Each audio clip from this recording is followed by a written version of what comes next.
Poison swamps are as much of a staple of the Souls series as Miyazaki's love of feet. They appear in every single game, and range from inoffensive to obnoxiously irritating.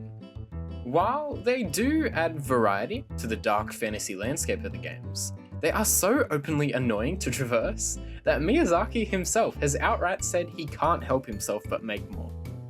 Alongside the rest of the player base, I absolutely hate the Poison Swamp section of most of the games. I have played through most of the games several times by now, and each time I absolutely dread the part where I have to slosh through the same irritating area again and again. It's not so much that the Poison Swamps are bad on their own, it's because the areas are almost always accompanied by either weirdly fast enemies, or enemies that have a lot of movement and attack range, alongside the usual poison status effect, and a nice little slow effect on top of it all. There is one outlier, though. Of all the swamps in the series, one got it perfectly right, encapsulating the essence of a poison swamp, or actually being a fair, fun, and above all difficult challenge. This isn't a YouTube short though, so of course I'm going to pad the runtime of this video to a stupid extent by running through every single game in the series, but I can offer you a delightful, attractive, and possibly even sexy tier list of each swamp ranked together. If that sounds interesting to you, then stick around. I'm going to point out the flaws and the draws of every single swamp, to add context and explain why I think the absolute best designed swamp has earned its crown. To start off with, let's look at the oldest of the bunch, Demon Souls. The first iteration in the series, it has a lot of design flaws that were gradually fixed with each new title, as is natural with the start of a franchise. Its bosses were, for the most part, pushovers. Its level design, while creative, wasn't really intuitive and hinges more on the bullshit side of difficulty, rather than the type that encourages experimentation to deal with a particular roadblock. And, overall, the game itself was quite linear, with its whole level select world design. This isn't me complaining about the game, by the way. From Software improved drastically with each new game, to the point that despite its flaws, Demon Souls is entirely unique to the rest of the series, and I like that. A new title not necessarily making the old title obsolete is the very thing each game franchise should strive for. A great example of this is the 3D Mario series, and its age shows absolutely, Demon Souls is a very good game. However, I'm not here to pat it on its head and smile at its cute little quirks. I'm here to bend Demon Souls over and expose the ugly, clunky, miserable little hole that is the Valley of Defilement. If there was one single word to describe this awful level, it would be obnoxious. I have nothing constructive to describe the Valley of Defilement with. If you know, then you know. F tier.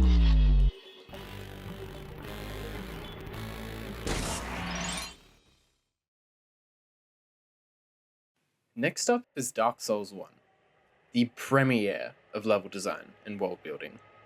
Dark Souls shows its age, the same as Demon Souls, but offers much, much more in terms of game design. Better weapons, far better bosses, and much, much, much cooler world and level design than just picking a level. Dark Souls deserved way better than this shit, my god. Now, my opinion on this specific Poison Swamp might surprise you a bit. It's a very contested point among fans, and is agreed to be one of the most, if not the most frustrating point in the entire game. But remember, none of what I'm saying is my opinion. Everything in this video is a solid and unshakable fact, and therefore, I'm going to serve you up a point that cannot and will not be disagreed with. Blighttown is excellent.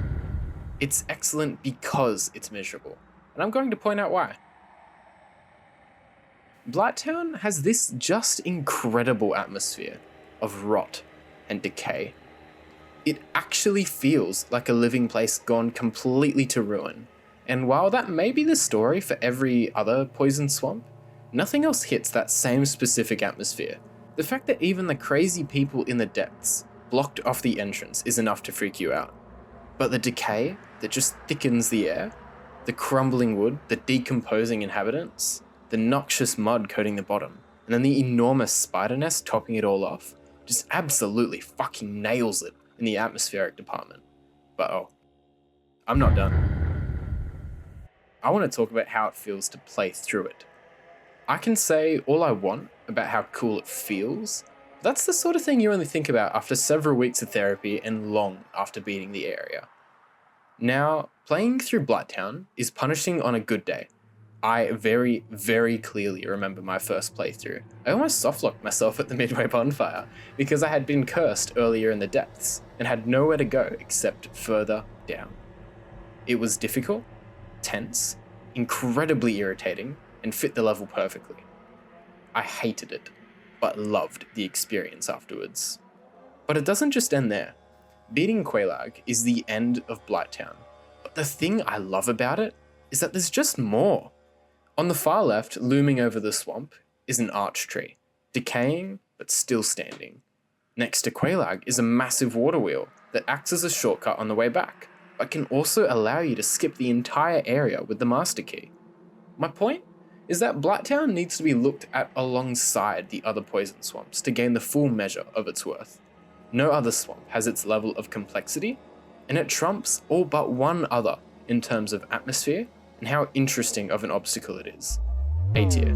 Good job, Blighttown. I'm proud of you.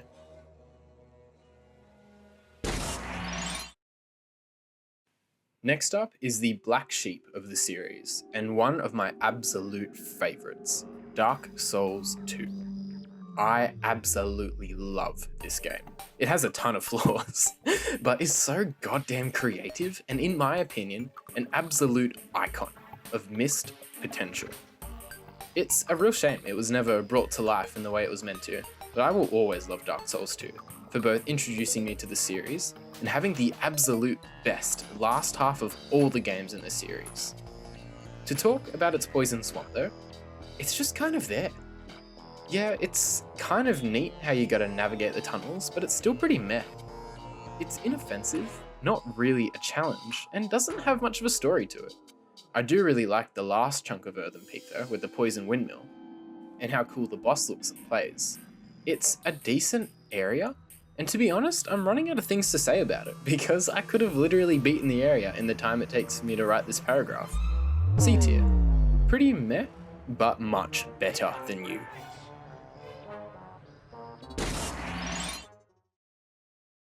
Now for Dark Souls 3. The exact opposite of Demon Souls, in that it has excellent level and world design. The overall difficulty of enemies and the levels themselves are pretty easy, but the bosses are fucking awesome experiences that you wish you could experience for the first time again. Especially Gale. To talk about its swamp though, it's an interesting one. Slow and poison status effect? Check. Fast, aggressive, weirdly responsive enemies that are not only unaffected by the poison, but can move really weirdly too. Check. Mandatory to the main game. Check. This area fills every single box in the list of what makes a swamp bad to play through. But what about how it feels? Farron Keep, the stronghold of an order of knights dedicated to fighting the abyss.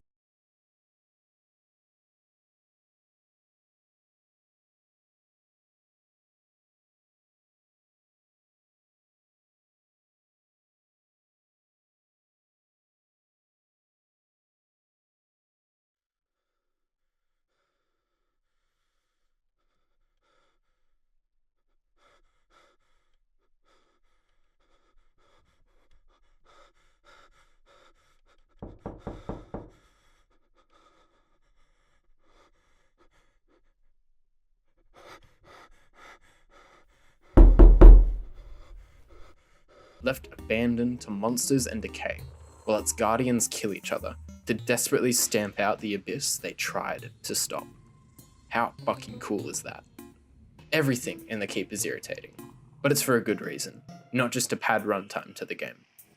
Like Blighttown, the air is thick with rot and decay, with a tragic undertone of a fierce legion having fallen to corruption, death, and sorrow.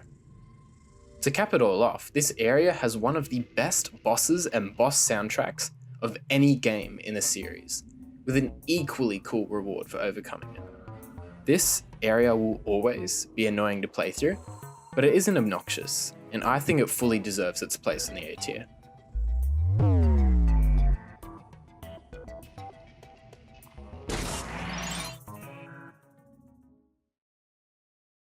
Now, to quickly mention Bloodborne, I have zero opinion on it, mainly because it isn't on PC and I've never been able to play it. Therefore, I have no personal experience or take on the swamp. Please, come to PC, I need you.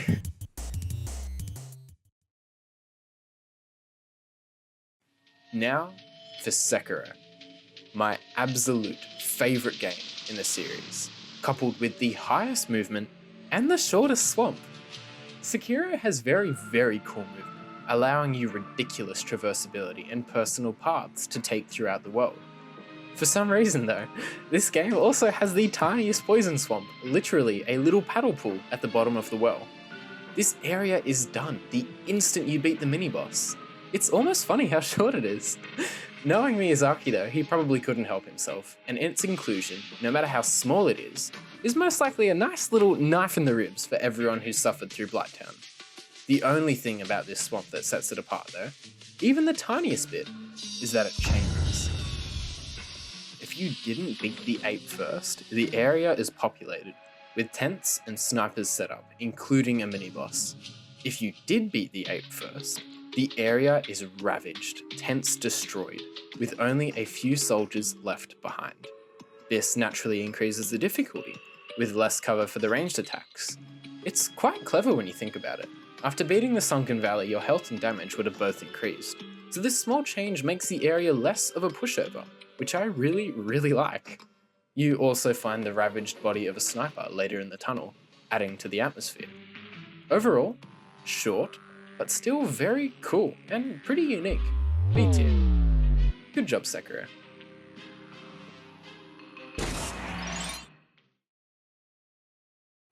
Now for the final game, and in my opinion, the absolute pinnacle of swamp level design, the Lake of Rot in Elden Ring. Absolutely nothing compares to the dread of walking onto this little outcropping and seeing the ocean of rot, death, and decay stretching into the red mist. The build-up throughout the game, the descriptions alluding to Scarlet Rot, and the entirety of Caelid acting as a symbol of its devastation, all leading up to this absolutely horrifying sight. It's incredible. This is an obstacle that actively blocks your way, requiring thinking rather than brute force, and has the atmosphere of Blighttown dredging every corner of the map. It's absolutely incredible, and complaints about it just because it's another poison swamp mean absolutely nothing in the face of what it accomplishes. The Lake of Rot isn't irritating, but it actually requires you to think of a solution. You have to stack resistances, take some kind of cleanse or extra healing, or try and optimize speed to the highest degree to get through the lake. And that's what I love. While the other higher rated swamps definitely were hard, you can get through them by brute forcing it, and just slog through it all without thought and just determination. Not this one. This requires exploration and active use of your environment. You can raise platforms to help with traversing it, but you'd only know these are here if you actively explore, which is what Elden Ring encourages from the very start. Then you cross the lake and into this enormous chamber, hidden deep in the world. Rot flows like water, the insects below worshipping a sealed god of decay, and the red mists permeate every corner of the area. No other poison swamp made me appreciate the atmosphere this much on my first playthrough. You don't need to review your experience and note down interesting or well-designed parts to see how perfect the Lake of Rot is, and what it accomplishes compared to the other poison swamps. Genuine congratulations on absolutely nailing the poison swamp niche, Miyazaki-san. I really hope there's more of this in the DLC. Easiest S tier of my life. Oh, and here's the full tier list, by the way. Thanks for watching the video. Let me know in the comments if you agree with me or if you agree with me, as my ego is way too fragile to tolerate any disagreement. Subscribe out of pity, please. Also, if enough people don't watch this video, I might go hollow enough to make a tier list ranking each of Sister Frida's individual toenails. Subscribe to see my slippery descent into hollow depravity. See ya.